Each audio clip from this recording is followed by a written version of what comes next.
Poursuivie pour coups et blessures volontaires ayant entraîné la mort sans intention de la donner, Rebecca Nguiko, présumée coupable de l'affaire Alain Bengui, qui a comparu devant la cour d'appel de Pointe-Noire à la session criminelle comptant pour l'exercice judiciaire de 24, a été déclarée coupable de tous les chefs d'accusation mis à sa charge, conformément à la loi, tant sur la culpabilité des accusés que sur l'application de la peine. La cour et les jurés ont répondu.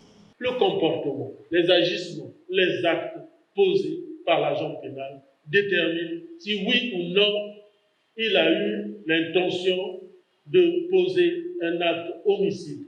Dès lors que les faits vous permettent d'établir que l'acte posé par la victime était un acte voulu.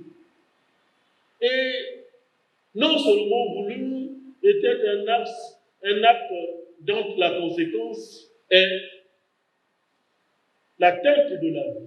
C'est pratiquement à 19h que le président de la cour d'appel, Étienne Luemba, a vidé son délibéré dans l'affaire Alain Bengui, le tout en application des articles du Code et de procédure pénale.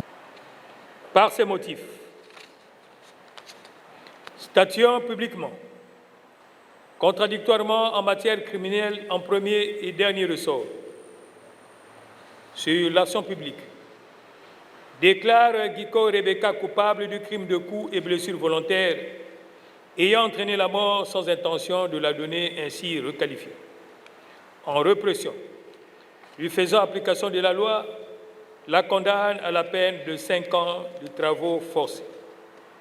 Sur les intérêts civils, en la forme, déclare les ayants droit de feu Bengui Alan, représentés par M. Loufoy-Pierre, recevables en leur condition de partie civile. Au fond, les ondits bien fondés y faisant droit, condamne Nguiko Rebecca à leur payer la somme de 20 millions de francs CFA. La condamnée à 3 jours pour se pourvoir en cassation contre le présent arrêté.